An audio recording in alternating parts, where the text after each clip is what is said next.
خوش آمدید خواتین و حضرات، پوڈ کاسٹ 360 کی ایک علمی فکری نشست کے ساتھ میں ہوں آپ کا میزبان رضا ممتاز۔ کیا ہمارے ملک میں تعلیم تجارت بن چکی ہے؟ ایک انتہائی اہم موضوع، اور گفتگو کرنے کے لیے میرے ساتھ تشریف رکھتے ہیں سید عارف رضوی، معروف اسکالر، دانشور۔ آئیے ان سے سوال کرتے ہیں اور پوچھتے ہیں کہ کیا ہمارے ملک میں تعلیم تجارت بن چکی ہے اور اس کے پیچھے کیا وجوہات ہیں، کیا راز ہیں۔ السلام علیکم سر، کیسے ہیں آپ؟ وعلیکم السلام جی، خیریت الحمدللہ۔ ایک انتہائی اہم موضوع کے ساتھ میں آپ کی گفتگو سے مستفید ہونا چاہتا ہوں، اور ہمارے دیکھنے والے بھی آپ کی رائے جاننا چاہتے ہیں۔ ہمارے ملک میں بدقسمتی سے تعلیم تجارت بن گئی۔ یہ تعلیم تجارت کب اور کیوں بنی؟ اس کے پیچھے محرکات کیا تھے؟ جی بسم اللہ الرحمن الرحیم۔ سب سے پہلے تو یہ ڈیفینیشن ضروری ہوتا ہے کہ کسی تعلیمی نظام کو ہم کب یہ کہیں کہ یہ ایک کمرشل ایجوکیشن سسٹم ہے، یعنی ایک تجارتی نظام ہے۔ اس کے کئی پہلو ہوتے ہیں۔ اصل نقطہ یہ ہوتا ہے کہ اگر تعلیمی نظام کا ہدف مادی مفادات حاصل کرنا ہو تو وہ education system commercial education system ہوتا ہے۔ اب اس کی کئی طے ہوتی ہے، کئی لیئرز ہوتی ہے۔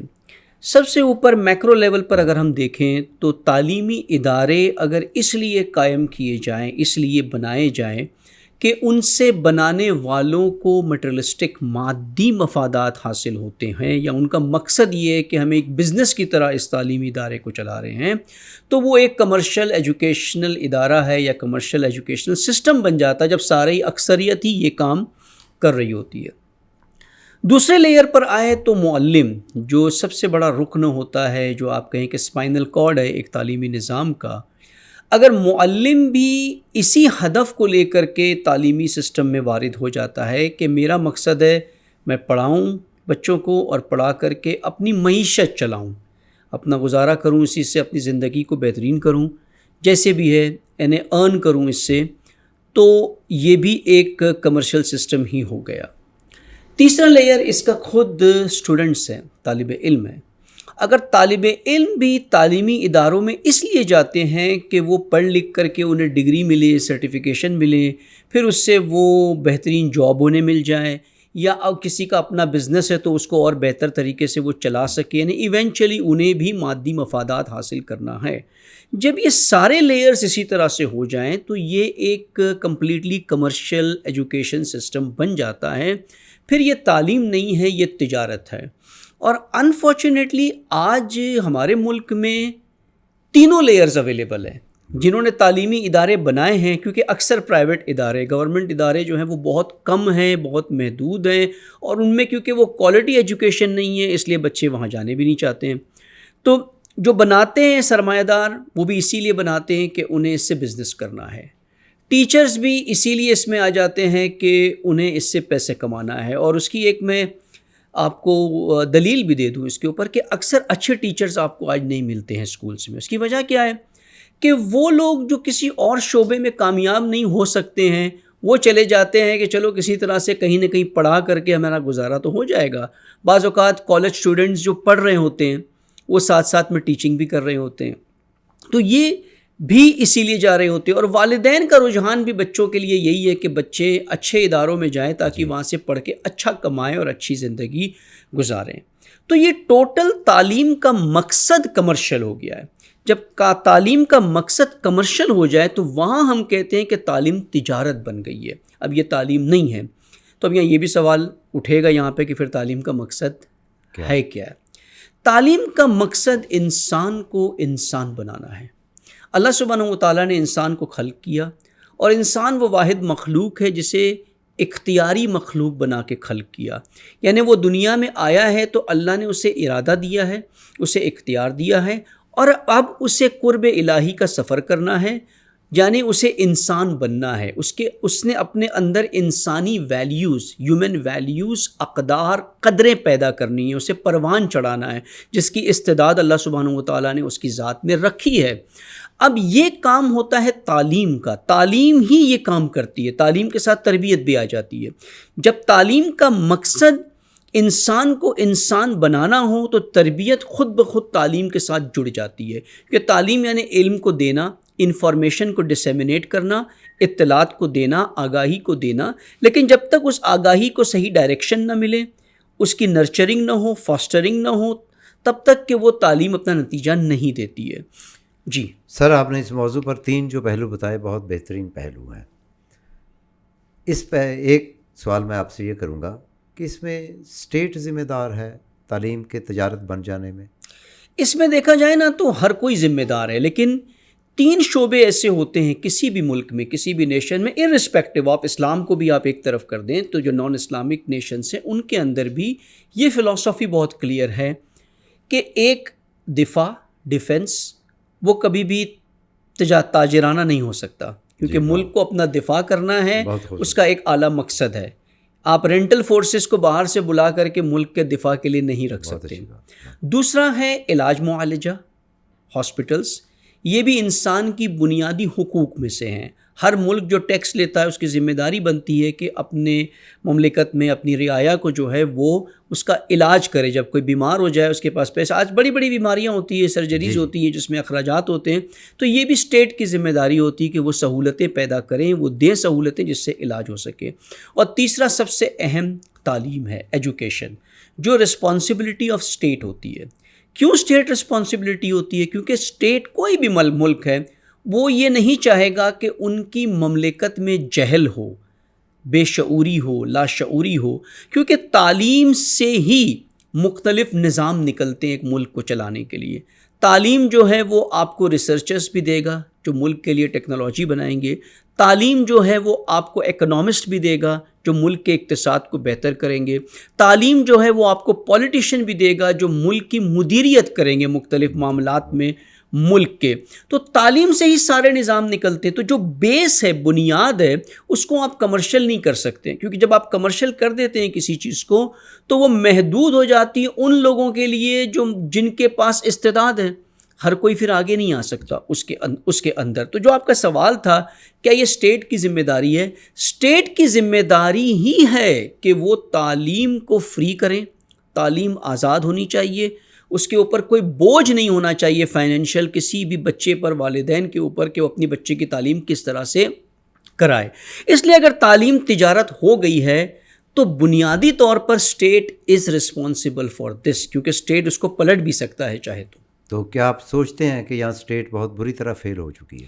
بالکل، نہ صرف پاکستان میں، جتنی بھی ڈیولپنگ کنٹریز آپ دیکھیں، ان ساری ڈیولپنگ کنٹریز کے اندر آپ کو ایجوکیشن سسٹم کمرشلی ملے گا۔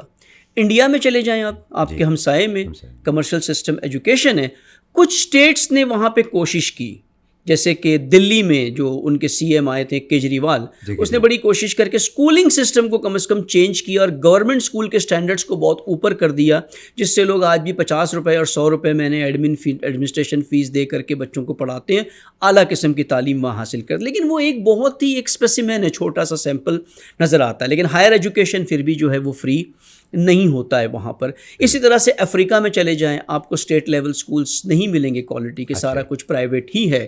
تو جتنے بھی ڈیولپنگ کنٹریز ہیں ان کے اندر آپ کو یہی ملتا ہے، جسے ویسٹ کہتا ہے کہ تھرڈ ورلڈ کنٹریز، ان کنٹریز کے اندر آپ کو ایجوکیشن سسٹم کمرشل ہی ملتا ہے۔ کیا سر وہاں بھی ایجوکیشن اتنی ہی مہنگی ہے جتنی پاکستان میں ہے؟ اسی طرح سے، بلکہ ایجوکیشن تو ہر جگہ ایک ہی لیول پر آپ کو ملے گی کمرشلائزڈ، اور جتنا زیادہ جس فیلڈ میں زیادہ کمانے کے امکانات ہوں گے اس فیلڈ کا ایجوکیشن حاصل کرنا بھی اتنا ہی مہنگا ہے۔ مثال ڈاکٹر سب سے زیادہ کماتے ہیں، موسٹ ہائیلی ارن پروفیشن ہے اس وقت دنیا کے اندر میڈیکل، تو اس میں آپ دیکھیں تو ایک ڈاکٹر بننا آج کروڑوں کی بات ہوتی ہے۔ یہاں پر ایک ڈاکٹر بننا ہے کسی کو تو کروڑوں خرچ کرنا پڑیں گے اسے۔ آئی ٹی پروفیشنل بننا ہے کسی کو، اسی طرح سے آپ کی آئی ٹی کا ڈیمانڈ ہے، اسے سیکھنے کے لیے اسے اتنے ہی پیسے خرچ کرنے پڑیں گے۔ لیکن اگر کسی کو فلاسفر بننا ہے تو وہ شاید 5000 روپے کالج کی فیس دے کر کے ماسٹرز کر لے گا، فلاسفی کر لے گا، کیونکہ اس میں کوئی اسکوپ نہیں ہے، اسے کوئی جاب نہیں دے گا اس کنٹری کے اندر۔ تو یہ کلیئر ہے بالکل کہ ہر جگہ یہی سسٹم اس وقت ہے اس طرح کی کنٹریز کے اندر۔ سر ماضی میں جب ہم دیکھتے تھے تو پرائیویٹ جو سکولز تھے یا کالجز تھے وہ زیادہ تر عموماً ریٹائرڈ پروفیسرز، اسکول ٹیچرز چلاتے تھے، لیکن اب یہ ایک ایسا مافیا آ گیا ہے جن کا مقصد فقط بزنس ہے. جی. تو اس کے کیا منفی اثرات مرتب ہو رہے ہیں اور ہوں گے؟ سب سے پہلے تو یہ ہم جانیں نا کہ یہ مافیا کیوں وجود میں آیا, کیوں ایگزسٹنس میں آیا, کس نے دروازہ کھولا؟ بتائیے. اسٹیٹ نے ہی دروازہ کھولا ہے نا اس کا. جب اسٹیٹ بجٹ ایلوکیٹ نہیں کرے گا, آپ پاکستان کا بجٹ دیکھ لیں کتنا ہے, بالکل منیمم بجٹ ہے اس وقت ایجوکیشن کے لیے. جب اسٹیٹ کے پاس بجٹ نہ ہو, اسٹیٹ کے پاس انفراسٹرکچر نہ ہو, اسٹیٹ کے پاس کوالٹی ٹیچرز نہ ہو, تو نیچرلی پرائیویٹ اداروں کو جو ہے وہ راستہ مل جائے گا. مثال آج میں اس کی سمپل آپ کو ایک مثال دوں کہ مثال گھروں کے اندر کھانا عورتیں صحیح نہ بنائیں, عورتیں کھانا بنانا چھوڑ دیں گھر میں, تو کیا ہوگا؟ پھر ریسٹورینٹس اور فاسٹ فوڈ جو ہے ان کے بزنس اوپر چلے جائیں گے نا. تو پھر یہ وہ ایک انڈسٹری اپنے آپ وجود میں آ جائے گی کہ لوگوں نے باہر سے ہی کھانا کھانا ہے, جو آج ویسٹ میں ہوتا ہے, کیونکہ عورتیں کھانا نہیں بناتی, وہاں وہ جاب کرتی ہے, مرد بھی جاب کرتا ہے, اس لیے سارا بزنس جب سے آن لائن شروع ہو گیا ہے, پیک ہے. آج کسی بھی ریسٹورینٹ میں انگلینڈ میں چلے جائے, میرا تعلق وہیں سے ہے, تو 70 to 80% ہر ریسٹورینٹ جو ہے وہ آن لائن ڈیلیوری میں بزنس کر رہا ہے. اچھا. کیونکہ گھروں پہ کھانے بنتے ہی نہیں ہیں, فون کیا منگا لیا گھر سے. اسی طرح سے تعلیم میں بھی آ جائے, جب حکومت تعلیم نہیں دے گی, کوالٹی ایجوکیشن نہیں دے گی, اتنی کیپیسٹی نہیں ہوگی ان کے پاس دینے کی, تو نیچرلی پرائیویٹ انڈسٹری کو, کمرشل بزنس مین کو ایک اپارچونٹی نظر آتی ہے یہاں پر کہ کیوں نہ ہم ہائر کوالٹی ایجوکیشن ادارے بنا دیں اور لوگوں سے فیس لیں اس کی اور اس سے بزنس کریں. تو نیچرلی یہ دروازہ تو یہاں پر کھلنا ہی ہے. یہ مافیا تو وجود میں آ گیا. اب جب یہ مافیا وجود میں آ گیا, جو دو کام کرے گا, ایک تو پرائیویٹ ایجوکیشن انسٹیٹیوٹس بنائے گا تاکہ پیسے کمائیں, دوسرا کبھی بھی گورنمنٹ کو کمپیٹ کرنے نہیں دے گا. اچھا. کیونکہ اس کا بزنس تو خراب ہو گیا نا جب آپ کی ایک مافیا بن گئی ہے. اب وہ آپ کے گورنمنٹ ایجوکیشن سسٹم کو پراسپر نہیں ہونے دے گی, کیونکہ اگر حکومت میں دوبارہ کوئی آ جائے اور یہ انیشیٹو کوئی لے لیں کہ ہم نے اپنے گورنمنٹ انسٹیٹیوٹس کو بہتر کرنا ہے, گورنمنٹ سکولز کی کوالٹی کو انکریز کرنا ہے, تو یہ مافیا اتنا پاورفل ہوتا ہے کہ اسے کچھ کرنے نہیں دیتا وہاں پر. تو یہ اس سے تو سر بہت منفی جو اثرات ہیں وہ معاشرے پر مرتب ہو سکتے ہیں. دیکھیں اس کے منفی اثرات تو بہت سے ہیں, ایک نہیں ہے. بنیادی طور پہ دیکھیں تو آپ غریبوں کو تعلیم سے محروم کر دیتے ہیں, اچھی تعلیم سے. اور یہ نہیں ہے کہ جو بچے اچھے اسمارٹ اور بریلینٹ ہوتے ہیں وہ سارے امیر گھرانوں میں ہی ہوتے ہیں, بلکہ اکثر برعکس ہوتا ہے. جی برعکس. غربت کے اندر وہ جو اسٹرگل کر رہا ہوتا ہے ایک بچہ, اس کے اذہان زیادہ کھلے ہوتے ہیں, وہ زیادہ ادراک کر رہا ہوتا ہے حقائق زندگی کو, تو وہ اچھی تعلیم حاصل کرنے کا مستحق ہے, لیکن اس کے پاس اپارچونٹی نہیں ہے اچھی تعلیم حاصل کرنے کی, تو وہ محروم ہو جاتا ہے ایجوکیشن سے. اگر لے بھی لیتا ہے تو بہت ویک ایجوکیشن لیتا ہے, جس سے وہ آگے کامیاب نہیں ہو پاتا ہے. تو پہلا نقصان تو یہ ہو گیا کہ اگر مادیت کے لیے ہی اسے پڑھنا ہے تو وہ غریب ہی رہے گا, کیونکہ تعلیم کے بعد ہی آپ کو فائنینشیل اسٹیبلٹی ملتی ہے اس کنٹری کے اندر یا اس طرح کی کنٹریز کے اندر. آپ کا فرمانا یہ ہے کہ سرکاری اسکول ایک اچھا کلرک تو پیدا کر سکتے ہیں, جی, اچھا ایڈمنسٹریٹر یا اچھا انجینئر, اچھا سائنٹسٹ پیدا کرنا. استثناء کیسز ہو سکتے ہیں کہ جو بچہ خود اس کے اندر اتنی انرجی ہو, شارپ ہو, وہ خود جا کر کے پڑھ رہا ہو یا والدین بھی محنت کر رہے ہو اس کے اوپر, تو اس سے ایکسکلوسیو. لیکن جب ہم بات کرتے ہیں, ہم جنرلائز بات کر رہے ہوتے ہیں, تو وہ نہیں ہو سکتا. تو ایک تو یہ بڑی محرومیت ہے جو ہو جاتی ہے کہ وہ غریب بچہ آگے نہیں جا سکتا, وہ غریب ہی رہے گا. اور اسی لیے ہم دیکھتے ہیں کہ ہمارے معاشرے میں جو کلاس ڈفرینس ہے وہ کم نہیں ہوتا, بلکہ پاورٹی لائن جو ہے وہ آپ کی بڑھتی جاتی ہے. زیادہ تر لوگ جو ہے پاورٹی لائن کے نیچے جانا شروع ہو جاتے ہیں, کیونکہ معیشت کا ذریعہ, معیشت کی بنیاد تعلیم ہے. آپ کے معاشرے مثال اگر ایک اچھی سکلز کوئی رکھتا ہے, اچھا ٹیلنٹ کوئی رکھتا ہے, مثال ایک پوٹری کی سکل رکھتا ہے, اچھی ڈیزائن کر لیتا ہے, اس کی کوئی قیمت نہیں ہے. لیکن ایک MBA کر کے آتا ہے, اس کی بڑی ویلیو ہے. MBA میں سکھایا کیا جاتا ہے؟ مکاری. ایک کیپٹلسٹ سسٹم مکاری ہی سکھاتا ہے MBA کے اندر. یہ کوئی بزنس ایڈمنسٹریشن نہیں ہے. اصل ایڈمنسٹریشن مدیریت تو دین سکھاتا ہے آپ کو کہ انسانی معاشرے کی مدیریت کیسے ہوتی ہے. وہاں تو سپلائی اینڈ ڈیمانڈ کا بیلنس بتایا جاتا ہے کہ کیسے ڈیمانڈ کو بڑھایا جائے تاکہ آپ کی پروڈکشن کیسے انکریز ہو, کیسے آپ سیل کریں اپنے پروڈکٹ کو, چاہے ضرورت کیوں نہ ہو تو بھی اس کو کیسے مجبور کر دینا یا اکسا دینا یا مبعوث کر دینا کہ بندہ آپ کا پروڈکٹ بائی کرے. یہ ساری چیزیں MBA میں سکھائی جاتی ہے. اور جاب ملتا ہے MBA کو. ایک اچھی مینجمنٹ سکلز کوئی رکھتا بھی ہوگا بچہ, اسے جاب نہیں ملے گی, اس کے پاس ڈگری نہیں ہے MBA کی. تو یہ محرومیت آ جاتی سب سے پہلے. لیکن میں سمجھتا ہوں اس سے بڑی محرومیت جو آتی ہے تعلیم نہ ہونے کی وجہ سے وہ ہے کیریکٹر ڈیولپمنٹ. واہ. یہ بات اور ہے کہ تعلیمی ادارے کیریکٹر ڈیولپمنٹ نہیں کر رہے ہیں، لیکن اگر تعلیمی ادارے کے اندر ایک بچہ جا ہی نہیں پاتا تو اس کے تو امکانات بھی ختم ہو جاتے ہیں کیریکٹر ڈیولپمنٹ کے. اگر ہر بچے کو ایکول اپارچونٹی ملنا شروع ہو جائے تعلیمی اداروں میں جانے کی، اور ہر تعلیمی ادارے کا معیار ایک جیسا ہو، تو وہاں پر یہ امپرومنٹ لانا آسان ہے کہ آپ تعلیم کے ساتھ تربیت کو بھی لے آئے. تو یہ ہوتا ہے کہ انسان نہیں بنتا، ہر کوئی تاجر بن رہا ہوتا ہے، ہر کوئی مفاد پرست بن رہا ہوتا ہے. میں ہمیشہ یہ کوٹ کرتا ہوں کہ یہ آپ کے سابقہ اور موجودہ بھی وزیر داخلہ جو ہے منسٹر آف انٹیریئر اور سابقہ چیف منسٹر پنجاب بھی رہے محسن نقوی صاحب، یہ انہوں نے اپنی ایک شاید کنگ جارج ہاسپٹل میں یہ ایک اسپیچ کی تھی کہ افتتاحی کوئی اسپیچ تھی کسی ڈپارٹمنٹ کی. تو انہوں نے کہا کہ ہمارا کام ہے حکومت کا انفراسٹرکچر بنا کر دینا، ہسپتال بنا کر کے دینا، لیکن ڈاکٹرز کی ذمہ داری ہے کہ وہ حرام نہ کھائے، حلال کام کریں، کم از کم اپنی ذمہ داریاں پوری کریں. یعنی میڈیکل شعبہ اس وقت بہت کرپٹ ہے. ڈاکٹر جو ہے وہ پیشنٹ کو کلائنٹ سمجھتا ہے، مریض نہیں سمجھتا. وہ اس کے ساتھ ہمدردی نہیں کرتا ہے. وہ دیکھتا ہے میں اس سے کتنے نکالوں، کتنے ٹیسٹ اس سے کراؤں، کس لیب سے کراؤں جہاں مجھے کمیشن ملتا ہے، کس فارماسیوٹیکل کمپنی کی دوائی لکھ کر کے دوں جہاں سے مجھے کٹ ملے گا، کتنی جلدی فضول میں اس کا میں ایڈمیشن کرا دوں اسپتال کے اندر تاکہ مجھے کمیشن ملے گا. تو یہ جو ہر کوئی تاجر بنا ہوا ہے، وکیل تاجر بنا ہوا ہے، وہ بھی سمجھتا ہے کوئی بکرا آ گیا اب مجھے اس کو ذبح کرنا ہے، چھوڑنا نہیں ہے، سالوں سال لگا کے رکھنا ہے اس کو کورٹ کچہریوں کے چکروں کے اندر. ہر جگہ جو آپ کو کرپشن نظر آتا ہے، میں ایجوکیٹڈ فیلڈ کی بات کرتا ہوں، جاہلوں کی نہیں بات کر رہا ہوں کہ چلو سڑک پر چلنے والا بندہ آپ کو لوٹ رہا ہے، ٹھگ رہا ہے. جو ایجوکیٹڈ لوگ ہیں، جو کرپشن کر رہے ہیں، رشوت لے رہے ہیں، یہ سب کیوں کر رہے ہیں تعلیم یافتہ ہونے کے بعد؟ کیونکہ تربیت نہیں ہے. تربیت کیوں نہیں ہے؟ کہ تعلیمی سسٹم آپ کا تاجرانہ سسٹم ہے، اس کی کوئی دلچسپی تربیت میں ہے ہی نہیں. میں اس کا حل آپ سے بعد میں پوچھوں گا، اس سے پہلے میرا ایک سوال ہے کہ ایک شخص بیمار ہوتا ہے اور بہترین علاج وہ اس کو میسر نہیں ہوتا تو ایک شخص مرتا ہے، خاندان کا فرد مرتا ہے. جی. اگر تعلیم صحیح نہیں ملتی تو ایک معاشرہ مرتا ہے، پورا معاشرے کی موت ہو جاتی. بالکل. تو اس کا کیا آپ سمجھتے ہیں کہ یہ کیا طریقہ کار ہونا چاہیے؟ دیکھیں، آئیڈیل طریقہ کار تو وہی ہے جو قرآن نے بتایا ہے آپ کو، کہ قرآن نے سب سے پہلے جو انبیاء کو ٹائٹل دیا ہے وہ معلم ہے. معلم. جی. انبیاء معلم ہے. قرآن کہتا ہے سورہ جمعہ میں کہ انبیاء کو ہم نے کس لیے مبعوث کیا ہے. هو الذی بعث فی الامیین، ہم نے امیین کے اندر ایک رسول کو مبعوث کیا. کس لیے؟ کہ وہ تعلیم دیں، تزکیہ یعنی تربیت کریں، اور تلاوت کرے، چسپ کر دیں اللہ کی آیتوں کے ساتھ. یعنی تعلیم صرف دنیاوی تعلیم نہیں ہے، اللہ کی نشانیوں کو ادراک کرنا، اللہ کی معرفت حاصل کرنا اور تزکیہ کرنا. تزکیہ کرنا وہ چیز جو اضافی انسان کی شخصیت میں نکل کر کے آتی ہے، یعنی بیلنس پیدا کرنا شخصیت کے اندر. اور بیلنس شخصیت ہی وہ ہوتی ہے جس کے اندر اقدار آ جاتے ہیں، جس کے اندر کیریکٹر آ جاتا ہے.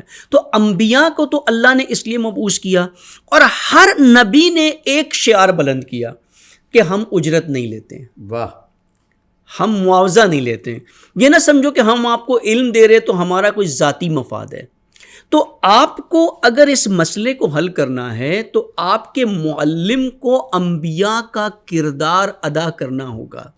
اسی لیے حدیث میں ملتا ہے ہمیں کہ العلماء ورثۃ الانبیاء، انبیاء کے وارث علماء ہے. انبیاء کے وارث اور کوئی نہیں، عالم ہے. عالم یعنی جو آ کر علم دے. سر آپ کی اس بات سے مجھے یہ کہ علم نبیوں کی میراث ہے اور اس کا کوئی معاوضہ نہیں، لیکن ہمارے تو دینی درسگاہیں بھی جو ہیں وہ کمرشل ہو چکی ہیں. جب دیکھیں آپ کے ہر ایجوکیشن سسٹم، ہر شعبہ جب کمرشل ہے تو دینی درسگاہ کیوں کمرشل نہ ہو؟ جب طیبات معاشرے میں نہ ہو، قرآن کہتا ہے کہ جب طیبات اور خبیثات مل جائے تو خبیث کا غلبہ ہوتا ہے، طیب کا غلبہ نہیں ہوتا ہے.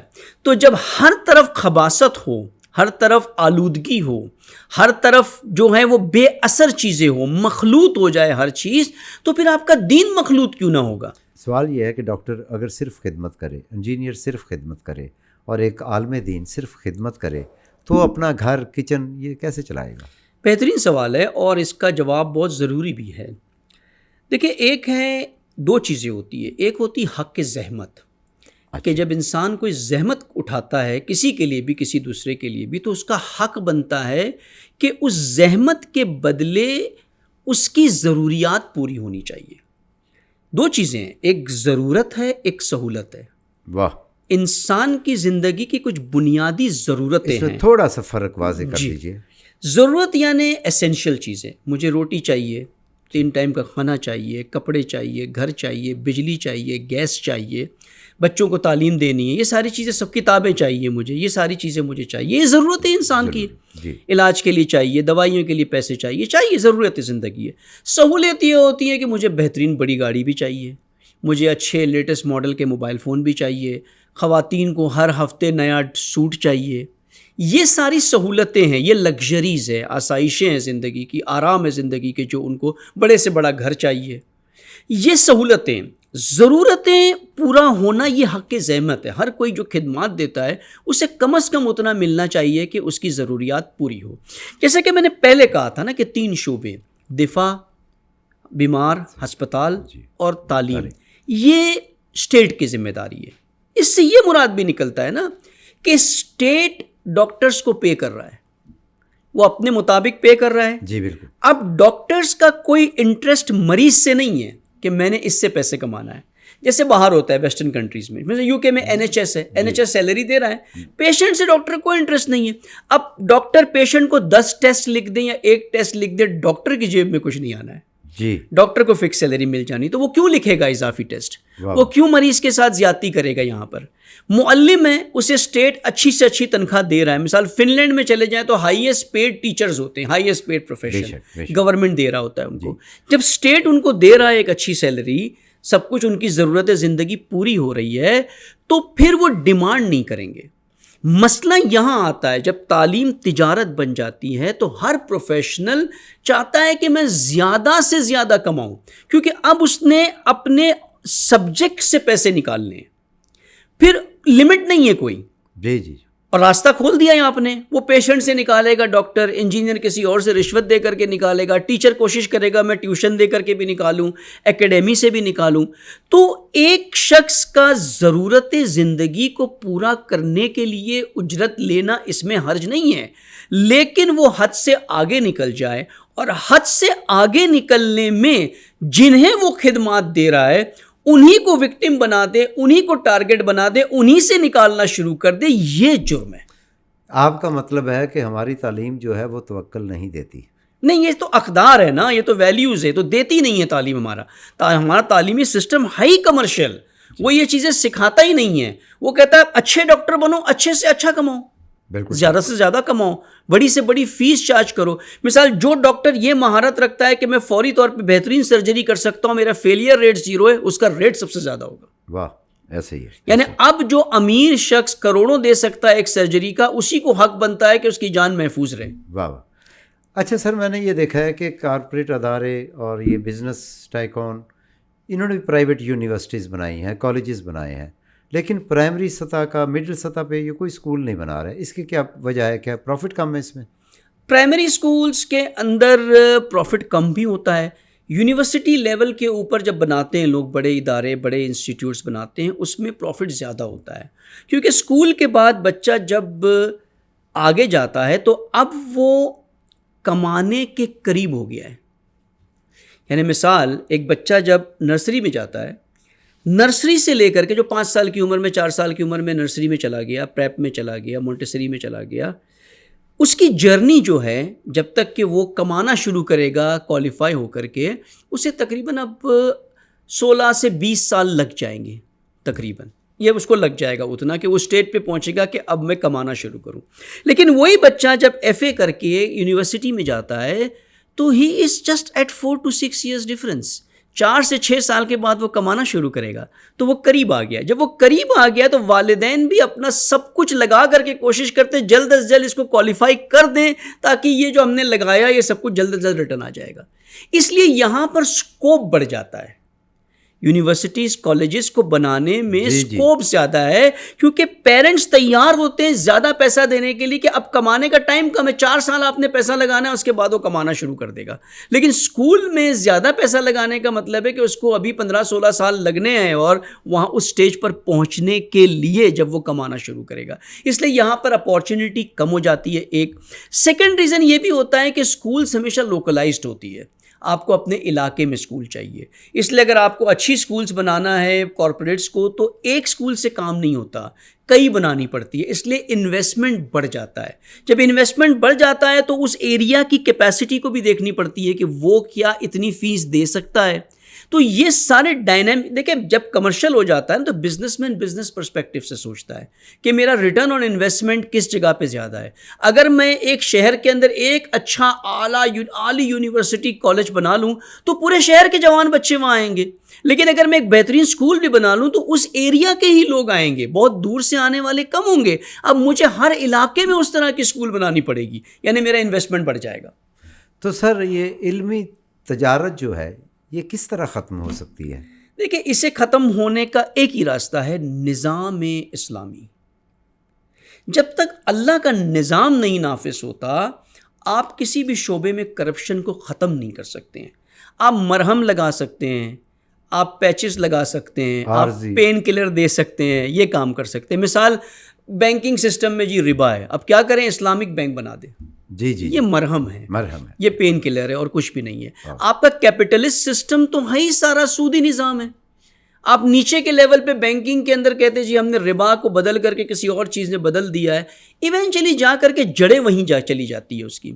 تو یہ جب تک اوور آل آپ سسٹم کو نہیں بدلیں گے، ایک معاشرے کے فیبرک کو نہیں چینج کریں گے، اس کی بساط کو نہیں بدلیں گے آپ، اور اس کا محور جو ہے اسلامی نظام نہیں ہوگا، آپ یہ چینجز نہیں لا سکتے اتنی آسانی سے.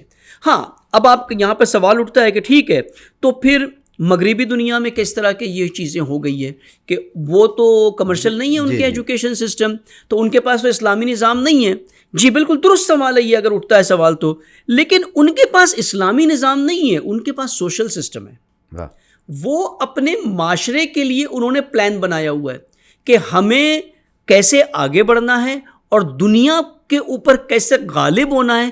اس کام کے لیے ہمیں اپنی نسلوں کو بہترین تعلیم دینی ہوگی اور فری دینی ہوگی تعلیم، تاکہ وہ اس کام کے لیے تیار ہو جائیں جس سے وہ ہمارے ملک کو بینیفٹ دے سکے. مثال ہمارے یہاں مسئلہ یہ ہے کہ ہمارے سسٹم میں چاہے سرمایہ دار ہو یا سیاستدان ہو، وہ صرف اور صرف اپنا مفاد دیکھتا ہے. باہر کے سسٹمز میں وہ اپنا مفاد تو دیکھتے ہیں لیکن معاشرے کے بارے میں بھی کچھ سوچ رکھتے ہیں کہ معاشرے کو کوئی نہ کوئی بینیفٹ ملنا چاہیے، اسی سے ان کا سروائیول ہے.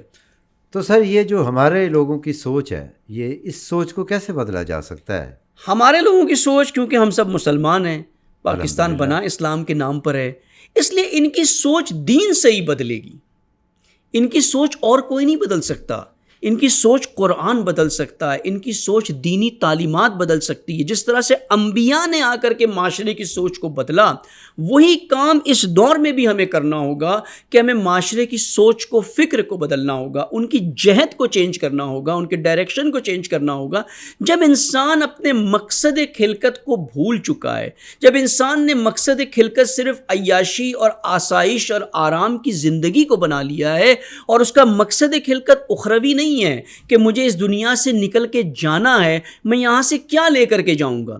جب وہ انسان بننے کے لیے ہی تیار نہیں ہے، اس کی سوچ ہی نہیں ہے کہ میں کس لیے آیا ہوں اس دنیا کے اندر، تو پھر کیسے تبدیلی آئے گی؟ یہ سوچ جب تک ہم ڈیولپ نہیں کریں گے کہ اے انسان، اے بنی آدم، تیرا مقصد خلقت کیا ہے، اور اے بنی آدم کا معاشرہ، اس معاشرے کا مقصد خلقت کیا ہے، اس معاشرے کو کہاں پہنچنا چاہیے، اللہ کہاں چاہتا ہے اس کو پہنچنے کے لیے، انسان کو کہاں پہنچنا چاہیے، جب تک یہ سوچ نہیں بدلے گی ہم کوئی تبدیلی نہیں لا سکتے. سوچ بدلنے سے معاشرہ بہترین ہو سکتا ہے. بالکل. تو یہ فکر اور سوچ کیسے بدلی جا سکتی ہے؟ یہ کام دانشمندوں کا، علماء کا ہوتا ہے.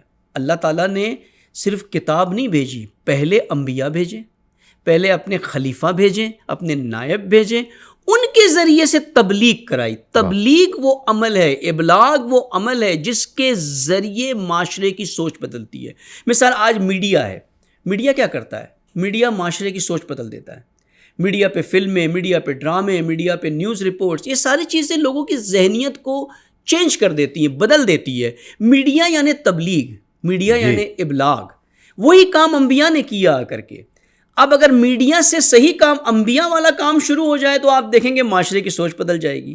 سر استاد فکر اور سوچ بدل دیتا ہے، کردار تبدیل کر دیتا ہے. تو کیا آپ سمجھتے ہیں کہ ہمارے استاد بھی کامیاب نہیں ہو سکے؟ نہیں، وہ خود تجارت ہی کرتے آئے نا.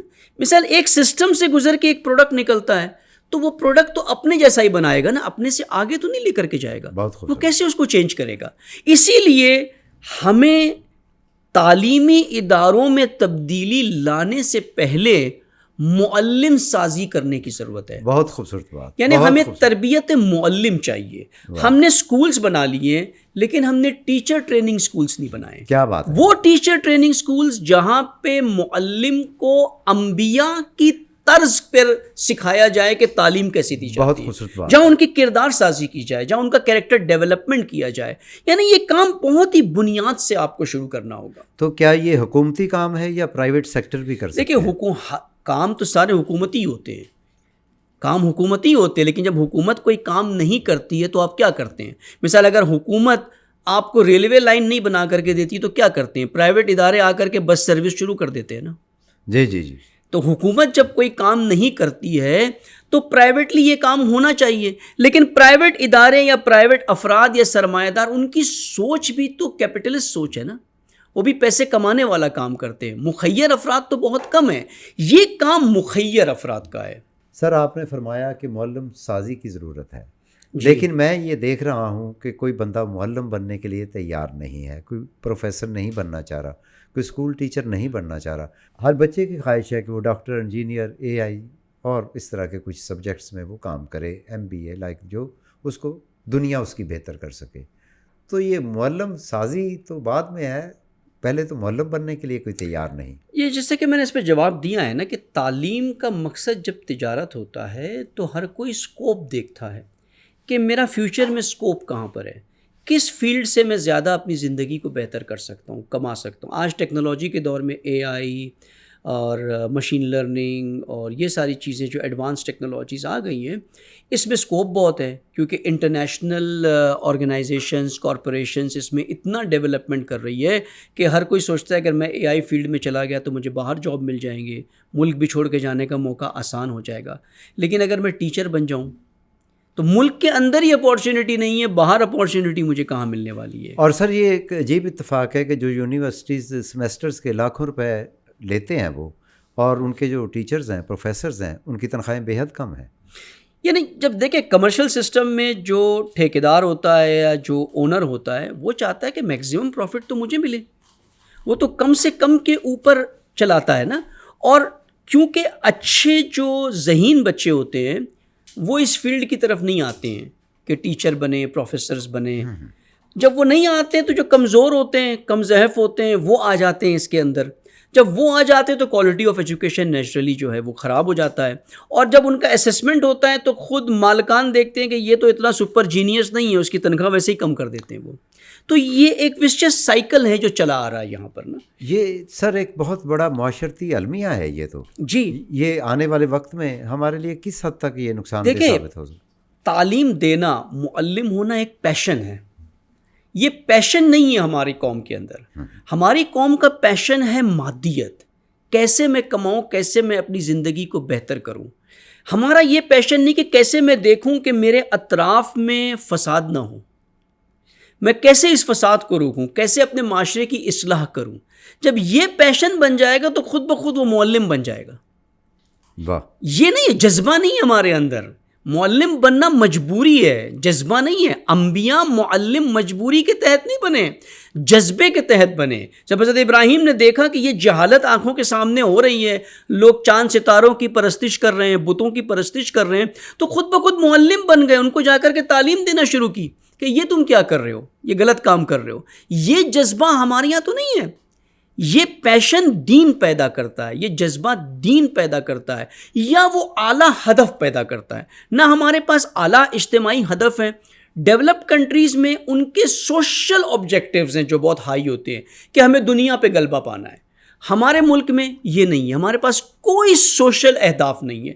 ہر فرد صرف اپنی ذات کے بارے میں سوچتا ہے کہ مجھے کیا ملنا ہے, میں نے کیا حاصل کرنا ہے, معاشرے میں کیا ہونا ہے, معاشرہ کہاں جائے گا, اس کی کسی کو فکر نہیں ہوتی ہے. جب تک یہ تھنکنگ نہیں بدلے گی, یہ پیشن نہیں آئے گا, وہ معلم کیسے بنے گا؟ تو سر اس میں ہمارا جو تعلیمی نصاب ہے اس کا کس حد تک دخل ہے یہ سوچ پیدا کرنے میں؟ نصاب کوئی اتنی اہمیت نہیں رکھتا. دین میں یا تعلیم میں معلم رکن تعلیم ہے. آپ ایک اچھے ایک نبی کے آگے کوئی بھی نصاب رکھ دے, واہ, اس نے وہی سکھانا ہے جو انسان کی ضرورت ہے. ہمارے معلم کو یہی نہیں پتا ہے کہ علم کس لیے چاہیے. ہمارے معلم کو یہی نہیں پتا ہے کہ مجھے کیا راسخ کرنا ہے, کیا ڈالنا ہے اس بچے کے اندر, اس کی ذہن میں, اس کے قلب میں کیا پہنچانا ہے. یہ اسے پتہ ہی نہیں ہے. سلیبس کوئی بھی ہو, نصاب کوئی بھی ہو, کیا فرق پڑتا ہے؟ تو سر اس کے لیے تو بہت سارے انقلابی اقدامات کی ضرورت ہے. کیا یہ آنے والے وقت میں ممکن ہے؟ دیکھیں, لانگ ٹرم میں تو ایک ہی حل ہے, نظام اسلامی. نظام اسلامی ہی الہی معلم بنا سکتا ہے. نظام اسلامی ہی انسان کو انسان بنا سکتا ہے. نظام اسلامی ہی معاشرے کو اللہ تک پہنچا سکتا ہے, فلاح دے سکتا ہے, مفلحون بنا سکتا ہے معاشرے کو. باقی اور کوئی نہیں کر سکتا. ہاں, اب شارٹ ٹرم میں کیا کریں؟ شارٹ ٹرم میں یہی ہے کہ کچھ ایسے مخیر افراد جو مصلحون میں سے ہیں, جن کے دل میں اللہ تعالیٰ نے درد ڈالا ہے, قوم کی ہمدردی ڈالی ہے, جو کرتے بھی ایک خیریہ کام, لنگر چلاتے ہیں, کھانے کھلاتے ہیں, ان کو اپنی سوچ کو بدلنے کی ضرورت ہے کہ جہاں وہ کھانا کھلا رہے ہیں, جہاں وہ ہسپتال بھی چلا رہے ہیں, جہاں وہ علاج بھی کر رہے ہیں, وہاں تعلیم کے شعبے کی طرف بھی آئے اور ایسے فری, بہترین, اعلیٰ قسم کے ایجوکیشن سینٹرز بنائے, یونیورسٹیز بنائے, جہاں اچھے لیول کے پروفیسرز ہوں. اور جیسا میں نے کہا, تربیت معلم کی تربیت گاہ بنائے, ٹیچرز ٹریننگ انسٹیٹیوٹ بنائے, جہاں ٹیچرز کو ان دین کے معیارات کے اوپر تعلیم دی جائے اور پرفیکٹ معلم بنے. پھر وہ اس طرح کے اداروں میں آ کر کے اسٹوڈنٹس کو تعلیم دیں, طالب علموں کو تعلیم دیں. پھر اس سے وہ چیز آگے وجود میں آئے گی آہستہ آہستہ کر کے. یعنی پرائیویٹ ادارے بھی یہ کام کر سکتے ہیں, یہ نہیں کہ وہ نہیں یہ کر سکتے ہیں, لیکن انہیں انویسٹ کرنا ہوگا. Invest not in business sense, donate کرنا ہوگا, جی, لگانا ہوگا, یہ سوچ کر کہ ہمیں ریٹرن کچھ نہیں ملنا ہے. ریٹرن ہمیں اللہ سے لینا ہے, ہمیں اجر اللہ سے لینا ہے, بندوں سے نہیں لینا ہے. تو سر دینی مدرسے جو ہیں وہ دینی تعلیم دے رہے ہیں, وہ کس حد تک کامیاب ہیں؟ اب دینی مدرسوں کے اور اپنی جگہ مسائل ہے. سب سے پہلے تو ہمیں یہ مان لینا چاہیے, ہماری آنکھوں کے سامنے مشاہدہ کر لینا چاہیے کہ ہمارے ملک میں کوئی ایک دینی مدرسہ نہیں ہے, ہزاروں ہیں اور فرقے کی بنیاد پر ہے. جی, یہ بنیادی پرابلم ہے ہمارا. کوئی بھی دینی مدرسہ شاید کوئی مل جائے کہ جس کی بنیاد قرآن کے اوپر ہو. ہر ایک کی فرقے کے اوپر ہے. فلاں فرقے کا مدرسہ, دیوبندی مدرسہ, بریلوی مدرسہ, جعفری مدرسہ, فلاں مدرسہ, یہ مدرسہ, ہر فرقے کے مدرسے ہیں. جب فرقے کا مدرسہ ہوگا تو جو فرقے کا رہنما ہے اسی کے مطابق سب کچھ وہاں پہ ہوگا, دین کے مطابق نہیں ہوگا. اب آپ نہیں کہہ سکتے کہ سارے فرقے درستی ہیں اور سارے فرقے جو ہیں وہ قرآن کے, اگر سارے فرقے قرآن کے مطابق چلے تو قرآن تو امت واحدہ کی بات کرتا ہے. قرآن تو کہتا ہے لا تفرقوا, پھر تو فرقے وجود میں نہیں آنے چاہیے. فرقے کا وجود میں آنا ہی اس بات کی دلیل ہے کہ قرآن سے دور ہیں. سر بہت سارے فرقوں کا وجود اس بات کی بھی دلیل ہے کہ اسلامی نظام اسی لیے نافذ نہیں ہو سکتا. اسی لیے نہیں ہو سکتا. نافذ ہو تو سکتا ہے جب تک کہ وحدت نہ ہو. وحدت بنیادی رکن ہے اسلامی نظام کے لیے بھی, اور مدرسوں کا تعلیمی سسٹم بھی اسی وقت بدلے گا جب وہ قرآن کی طرف آئیں گے. جب فرقوں کی طرف جاؤ گے تو پھر جو فرقہ دے رہا ہے وہی آپ نے لے کر کے نافذ کرنا ہے مدرسوں کے اندر. پھر ایک مشکل مدرسوں کی یہ ہے کہ جب بچہ مدرسے میں جاتا ہے تو آبجیکٹو ہوتا ہے کہ اس نے مولانا بننا ہے.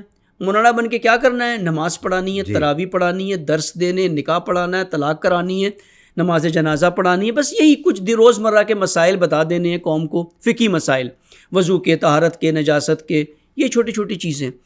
وہ انہوں نے اپنے آپ کو ڈسکنیکٹ کیا ہے دنیاوی علوم سے. یہ دنیاوی علوم اور دینی علوم جدا نہیں ہیں.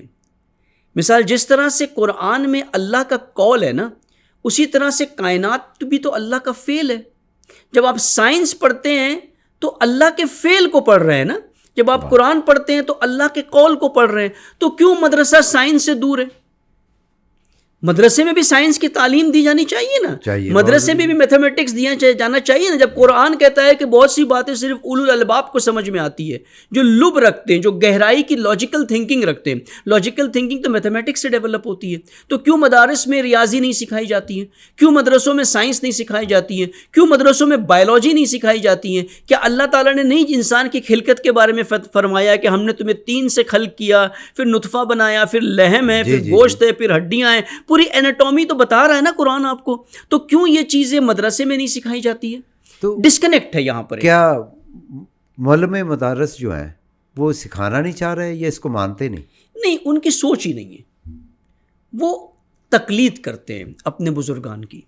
تو اس کو کیسے تبدیل کیا جا سکتا ہے؟ اگر میں آپ سے آج کے دور میں اس کو تبدیل کرنا بنسبت پہلے کے دور کے آسان ہو گیا ہے. اچھا. کیونکہ آپ کے پاس میڈیا ہے. جی. پہلے بھی میڈیا تھا لیکن اسٹیٹ کنٹرول میڈیا تھا. جی. آج سوشل میڈیا ہے. جی جی. جہاں ہر شخص کے پاس اختیار ہے کہ جو چاہے اس پر بول سکتا ہے، جو چاہے اس کے اوپر چلا سکتا ہے. تو سوشل میڈیا کے اوپر ایسے معلم جو واقعی انبیاء کی سنت اور سیرت کے اوپر چلتے ہیں، جن کے پاس وہ کوالٹی ہے، وہ افکار ہیں، اور جن کا کنٹینٹ بھی سوشل میڈیا کے اوپر موجود ہوتا ہے، یہ والدین کی ذمہ داری بنتی ہے، عوام کی ذمہ داری بنتی ہے والدین کی کہ اپنے بچوں کو اس طرح کی باتوں کی طرف لے جائیں، انہیں سنائیں، انہیں دکھائیں. اس سے سوچ بدلنا شروع ہوگی. آج آپ محدود تو نہیں ہے کہ مجھے صرف میرے مسجد کے مولانا سے ہی دین سننا اور سمجھنا ہے. آج آپ کے پاس پوری دنیا کھلی پڑی ہے. ممکن ہے کوئی انگلینڈ میں بیٹھ کر کے بڑی اچھی بات کر رہا ہوگا، ممکن ہے کوئی امریکہ میں بیٹھ کر کے اچھی بات کر رہا ہوگا، دینی بات جو لاجیکل ہے، جو اپیل کرتی ہے. تو اس کی طرف جانے کی ضرورت ہے. ہمیں اپنی تھنکنگ کو براڈ کرنے کی ضرورت ہے. تو سر اس میں حکومت کا کردار کس حد تک؟ حکومت کا اس میں کوئی کردار نہیں ہے. حکومت، سوشل میڈیا تو حکومت کے اختیار سے آؤٹ ہے نا، تو حکومت کا کیا کردار ہوگا؟ لیکن کوئی قانون سازی ہو سکتی ہے. کس چیز کی قانون سازی؟ مدارس میں سائنس پڑھانے کے لیے. دیکھیں، آپ مدارس کے اوپر امپوزیشن ڈالیں گے کہ بھئی مدارس کے اندر سائنس سکھاؤ، تو مدارس کہیں گے آپ اسکول کے اندر دین سکھاؤ. جی. یہ اس طرح سے مسئلہ نہیں حل ہوتا ہے کہ آپ مدارس کو کہہ دیں کہ سائنس سکھاؤ. کہیں گے کہاں سے ہم سائنس سکھائیں، ہمارے پاس تو پیسے نہیں ہیں چلانے کے، ہم تو ڈونیشن پہ چلتے ہیں، اب ہم سائنس ٹیچر بھی لے کر کے آئے. تو یہ سسٹم جو ہے نا آپ کا سارا ڈسٹربڈ ہے. It's a broken system. یہ بروکن اسٹیٹ ہے. پورا اسٹیٹ آپ کا بروکن اسٹیٹ ہے. یہ ٹوٹ چکا ہے، بکھر چکا ہے، اس کا شرازہ بکھر چکا ہے. اب اس کو جوڑنے کی ضرورت ہے. ہم اگر، میں نے کہا نا، اگر پیچز میں جا کے شروع کر دیں کہ جی مدرسے میں دینی تعلیم بھی سکھانا شروع کر دیں، اسکول میں اسلامی تعلیم بھی، تب بھی بنیادی طور پہ مسئلہ حل نہیں ہوتا. کیونکہ سوچ وہی ہے. جب تک فکر نہیں بدلے گی، جب تک رجحان نہیں بدلے گا. فاقم وجہ کا دین حنیفہ. قرآن کہتا ہے کہ پہلے اپنے وجہ کو، اپنے چہرے کو، اپنے رخ کو صحیح ڈائریکشن میں لے آؤ. واہ.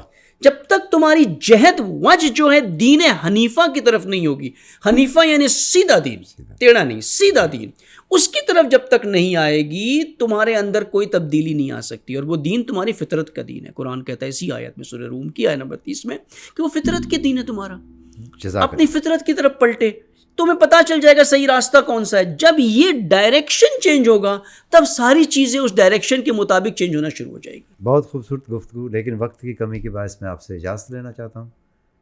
جب تک سوچ نہیں بدلے گی، فکر تبدیل نہیں ہوگی، فکر اسلام اور دین کے مطابق نہیں ہوگی، تو تبدیلی آنا ناممکن ہے.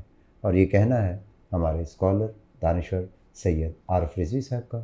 ملیں گے ایک اور نئے موضوع کے ساتھ. خدا حافظ.